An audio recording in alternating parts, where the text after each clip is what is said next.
ಇನ್ನು ಇತ್ತೀಚೆಗಿನ ದಿನಗಳಲ್ಲಿ ಎಸ್ಪೆಷಲಿ ಈಗಿನ ಯುವಜನತೆ ನಿಜ ಜೀವನದಲ್ಲಿ ಬದುಕೋಕ್ಕಿಂತ ಹೆಚ್ಚಾಗಿ ಈ ಸೋಷಿಯಲ್ ಮೀಡಿಯಾದಲ್ಲಿ ಬದುಕ್ತಾ ಇರ್ತಾರೆ. ಅಂಥವ್ರು ಈ ಸ್ಟೋರಿಯನ್ನು ಕೇಳಲೇಬೇಕು. ಯಾಕಂತ ಹೇಳಿದ್ರೆ ಆನ್ಲೈನ್ನಲ್ಲಿ ಫ್ರೆಂಡ್ಶಿಪ್ ಮಾಡೋರೇ ಹುಷಾರಾಗಿರಿ.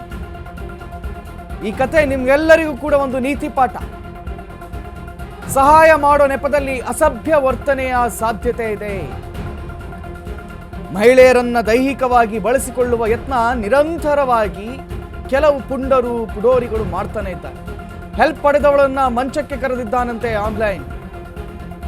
ಮನನೊಂದು ಆತ್ಮಹತ್ಯೆಗೆ ಯತ್ನಿಸಿದಂತಹ ಸಂತ್ರಸ್ತ ಮಹಿಳೆ ಪಾರಿಶೋತ್ ಯಾದವ್ ವಿರುದ್ಧ ಲೈಂಗಿಕ ಕಿರುಕುಳದ ಆರೋಪ ಕೇಳಿಬಂದಿದೆ. ಪಾರಿಶೋತ್ ಯಾದವ್ ಅನ್ನುವಾತ ಆನ್ಲೈನ್ನಲ್ಲಿ ಒಂದು ಹುಡುಗಿಯನ್ನು ಪರಿಚಯ ಮಾಡ್ಕೊಳ್ತಾನೆ. ಪರಿಚಯ ಮಾಡಿಕೊಂಡು ಸಹಾಯ ಮಾಡುವ ನೆಪದಲ್ಲಿ ಸಹಾಯ ಮಾಡ್ತೀನಿ ಅಂತ ಹೇಳಿ ಆಕೆಯನ್ನು ಕರೆಸ್ಕೊಂಡು ಆಕೆ ಜೊತೆ ಲೈಂಗಿಕವಾಗಿ ಕ್ರಿಯೆಗೆ ಮುಂದಾಗ್ತಾನೆ. ಪರಿಚಯದ ನಂತರ ಏನೇ ಇದ್ರೂ ಹೇಳಿ ಸಹಾಯ ಮಾಡ್ತೀನಿ ಅಂತ ಕೇಳಿದ್ನಂತೆ. ಸಂತ್ರಸ್ತ ಮಹಿಳೆಗೆ ಹೇಳಿದ್ದಂಥ ಆರೋಪಿ ಪಾರಿತೋಷ್ ಯಾದವ್ ಆಕೆಗೆ ಸಹಾಯ ಮಾಡ್ತೀನಿ ಅಂತ ಮಗಳ ಚಿಕಿತ್ಸೆಗಾಗಿ 30,000 ರೂಪಾಯಿ ಸಾಲ ಪಡೆದಿದ್ಲಂತೆ ಮಹಿಳೆ. ಆ ಬಳಿಕ ಆಕೆಯ ಜೊತೆ ಲೈಂಗಿಕ ಕ್ರಿಯೆ ಮಾಡೋಕೆ ಆತ ಪ್ರಯತ್ನಿಸಿದ್ದಾನೆ. ಮನನೊಂದು ಆಕೆ ಸೂಸೈಡ್ ಮಾಡ್ಕೊಳ್ಳೋಕ್ಕೆ ಪ್ರಯತ್ನ ಪಟ್ಟಿದ್ದಾಳೆ. ಆನ್ಲೈನ್ನಲ್ಲಿ ಯಾರು ಏನು ಅಂತ ಗೊತ್ತಿಲ್ಲದೆ ಸಂಪರ್ಕ ಬೆಳೆಸ್ತೀರಲ್ಲ, ನೀವೆಲ್ಲರೂ ಈ ಸ್ಟೋರಿಯನ್ನು ನೋಡಬೇಕು. ಪರಿಚಯ ಇರಲ್ಲ, ಅವ್ರು ಎಂಥವ್ರು ಅಂತ ಗೊತ್ತಿರಲ್ಲ. ಏನೋ ಒಂದೆರಡು ಸಿಹಿಯಾದ ಮಾತುಗಳನ್ನು ಆಡಿದ ಕೂಡಲೇ ಗಾಳಕ್ಕೆ ಬೀಳ್ತಿರಲ್ಲ. ನೀವೆಲ್ಲ ನೋಡಿ, ಕೆಲ ದಿನಗಳ ಹಿಂದೆ ಜಾಲತಾಣದಲ್ಲಿ ಪಾರಿತೋಷ್ ಪರಿಚಯ ಆಗಿದ್ದಂತೆ. ಪರಿಚಯದ ನಂತರ ಏನೇ ಇದ್ರೂ ಹೇಳಿ ಸಹಾಯ ಮಾಡ್ತೀನಿ ಅಂತ ಹೇಳಿದ್ನಂತೆ. ಸಂತ್ರಸ್ತ ಮಹಿಳೆಗೆ ಹೇಳಿದಂಥ ಆರೋಪಿ ಪಾರಿತೋಷ್ ಯಾದವ್ ಸಿಲಿಂಡರ್ ಸ್ಫೋಟದಿಂದ ಸಂತ್ರಸ್ತ ಮಗಳಿಗೆ ಗಂಭೀರವಾಗಿ ಗಾಯವಾಗಿತ್ತು. ಮಗಳ ಚಿಕಿತ್ಸೆಗಾಗಿ 30,000 ರೂಪಾಯಿ ಸಾಲ ಪಡೆದಿದ್ಲಂತೆ ಆ ಮಹಿಳೆ. ಇದನ್ನೇ ಬಂಡವಾಳ ಮಾಡಿಕೊಂಡಂತ ಪಾರಿತೋಷ್ ಕಿರುಕುಳವನ್ನು ನೀಡೋಕೆ ಶುರು ಮಾಡ್ದ. ಅದಾದ ನಂತರ ದೈಹಿಕವಾಗಿ ಸಹಕರಿಸುವಂತೆ ಕಾಟ ಕೊಡ್ತಾ ಇದ್ನಂತೆ ಆ ಪಾಪಿ ಆರೋಪಿ.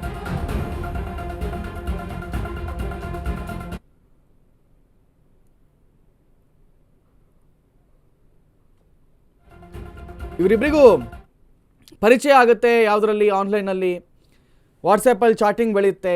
ಏನೇ ಸಹಾಯ ಬೇಕಿದ್ರು ಕೇಳಿ, ನಾನು ಸಹಾಯ ಮಾಡ್ತೀನಿ ಅಂತ ಹೇಳ್ತಾನವನು. ಅವನು ಬುಟ್ಟಿಗೆ ಹಾಕೊಳ್ಬೇಕಾದ್ರೆ ಅಂತ ರಂಗಿನ ಮಾತುಗಳನ್ನು ಆಡಲೇಬೇಕು, ಅವನು ಆಡಿರ್ತಾನೆ. ಇದೇ ಸಂದರ್ಭ ಹೆಂಗೆ ಬರುತ್ತೆ ಅಂತ ಹೇಳಿದರೆ, ಇವ್ರ ಮನೆಯಲ್ಲಿ, ಈ ಮಹಿಳೆಯ ಮನೆಯಲ್ಲಿ ಸಿಲಿಂಡರ್ ಬ್ಲಾಸ್ಟ್ ಆಗುತ್ತಂತೆ. ಪಾಪ ಅವರ ಮಗಳಿಗೆ ಪೆಟ್ಟಾಗುತ್ತೆ, ನೋವಾಗುತ್ತೆ. ಇಂಥ ಸಮಯದಲ್ಲಿ ಅನಿವಾರ್ಯವಾಗಿ ಆ ಮನುಷ್ಯನ ಹತ್ರ 30,000 ಸಾಲ ಕೇಳ್ತಾರೆ.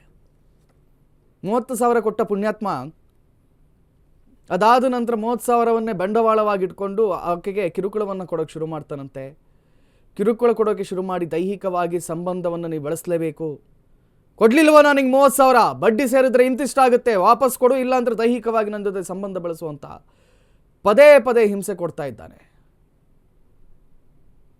ಸೊ ಕನ್ವರ್ಸೇಷನ್ ಎಲ್ಲ ಟಿಪಿಕಲ್ ಇಂಗ್ಲೀಷಲ್ಲಿದೆ. ಇಬ್ಬರು ಓದ್ದವರೇ ಅಂತ ಕಾಣಿಸುತ್ತೆ.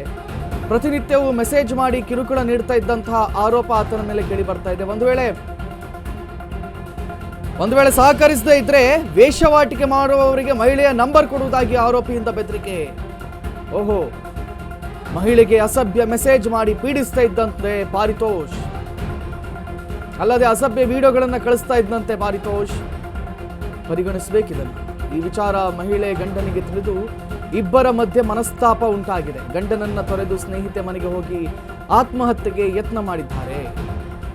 ರಾಜಗೋಪಾಲನಗರ ಪೊಲೀಸ್ ಠಾಣೆಯಲ್ಲಿ ಈ ಪ್ರಕರಣ ದಾಖಲಾಗಿದೆ. ಗಂಡನ್ ಗೊತ್ತಾಗಿದೆ, ಗಂಡನ ಜೊತೆ ಜಗಳ ಆಗಿದೆ. ಹಾಗಾಗಿ ಆ ಮಹಿಳೆ ತನ್ನ ಸ್ನೇಹಿತೆಯ ಮನೆಗೆ ಹೋಗಿ ಆತ್ಮಹತ್ಯೆ ಮಾಡಿಕೊಳ್ಳೋ ಪ್ರಯತ್ನವನ್ನು ಮಾಡಿದ್ದಾರೆ. ಆಗ ಒಂದು ಪಾರಿಜಾತ್ ಜೋಶಿ ಅಂತ ಅವನು ಜಾಬ್ ಕೊಡಿಸ್ತೀನಿ ಅಂತ ಹೇಳ್ಬಿಟ್ಟು ಒಂದು ಕನ್ಸಲ್ಟೆನ್ಸಿ ಓಪನ್ ಮಾಡ್ತಾನೆ ಸರ್. ಅದರಿಂದ ಹಲವಾರು ಹೆಣ್ಮಕ್ಳನ್ನ ಬಂದ್ಬಿಟ್ಟು ಅವನು ಟ್ರ್ಯಾಪ್ ಮಾಡ್ತಾನೆ. ಜಾಬ್ ಕೊಡಿಸ್ತೀನಿ, ನಿಮ್ಗೆ ಒಳ್ಳೆ ಫ್ಯೂಚರ್ ಸಿಗುತ್ತೆ, ನಾ ಐಮ್ ರಿಚ್ ಅಂತ ಹೇಳ್ಬಿಟ್ಟು ಸುಮಾರು ಜನ ಹೆಣ್ಮಕ್ಳನ್ನ ಹಾಳು ಮಾಡ್ತಾನೆ ಸರ್. ಇವಾಗ ಒಂದು ಆಪ್ ಅಲ್ಲಿ ಒಂದು ಹೆಣ್ಮಗಳನ್ನ ಪರಿಚಯ ಮಾಡ್ಕೊಂಡು ಅವಳ ಜೀವನನೇ ಹಾಳು ಮಾಡಿದ್ದಾನೆ ಸರ್. ಅವತ್ತು ನಾನೇನಾದ್ರೂ ಆ ಟೈಮ್ಗೆ ನಾನು ಹೋಗಿಲ್ಲ ಅಂದ್ರೆ ಆ ಹೆಣ್ಮಗಳು ಇಷ್ಟೊತ್ತಿಗೆ ಒಂದು ಎಡವಾಗಿ ನಾವು ನೋಡ್ಬೇಕಾಗಿತ್ತು ಸರ್. ಇದಕ್ಕೆ ಸಂಬಂಧಪಟ್ಟ ರಾಜಗೋಪಾಲ್ ಸ್ಟೇಷನ್ ಅಲ್ಲಿ ನಾವು ಕಂಪ್ಲೇಂಟ್ ಕೊಟ್ಟಿದೀವಿ. ಬಟ್ ಯಾವುದೇ ರೀತಿ ಆಕ್ಷನ್ ತಗೊಂತಾ ಇಲ್ಲ. ಈ ತರ ಹಿಂದಿ ವಾಲನಿಂದ ಎಷ್ಟೋ ಜನ ಹೆಣ್ಮಕ್ಳು ಅವ್ರ ಜೀವನನೇ ಹಾಳು ಮಾಡ್ಕೊಂತ ಇದಾರೆ ಸರ್.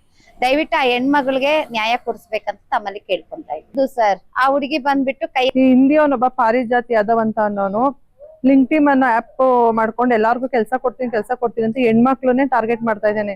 20 ವರ್ಷದ ಒಳಗಡೆ ಇರೋ ಹೆಣ್ಮಕ್ಳನ್ನೇ ಟಾರ್ಗೆಟ್ ಮಾಡ್ತಾ ಇದ್ದಾನೆ. ಅದೇ ತರ ಒಂದು ಹುಡುಗಿಗೆ ಕೆಲಸ ಕೊಡಿಸ್ತೀನಿ ಅಂತ ಕರ್ಕೊಂಡೋಗಿ ಮನೆದು ಲೊಕೇಶನ್ ಮತ್ತೆ ಆಫೀಸ್ ಲೊಕೇಶನ್ ಎಲ್ಲ ಕಳ್ಸಿರ್ತಾನೆ. ಆ ಹುಡುಗಿಗೆ ದುಡ್ಡಿನ ಆಸೆ ತೋರಿಸಿ ಆ ಹುಡುಗಿನ ದುರುಪಯೋಗ ಪಡಿಸ್ಕೊಂಡು ಕೆಟ್ಟದಾಗ ಮೆಸೇಜ್ ಮಾಡಿರ್ತಾನೆ. ಯಾವ್ಯಾವ ತರ ಮೆಸೇಜ್ ಮಾಡೋನೆ ಅಂದ್ರೆ ಅವ್ನಿಗೆ ಸ್ವಲ್ಪ ಕೂಡ ಕನ್ನಡ ಮಾತಾಡಕ್ಕೆ ಬರಲ್ಲ. ಆದ್ರೂ ಅವ್ನ ಮೆಸೇಜ್ಗಳು ನೋಡಿದ್ರೆ ನಮ್ಗೆ ಈ ತರ ಮೆಸೇಜ್ ಮಾಡೋಣ ಅಂತ ಅನ್ಸುತ್ತೆ. ಒಬ್ಬ ಹಿಂದಿಯವನಾಗ್ ಬಂದು 3 ವರ್ಷ ಆಗಿದೆ ಅವ್ನು ಬೆಂಗಳೂರಿಗೆ ಬಂದ್ ಅಷ್ಟೇನೆ.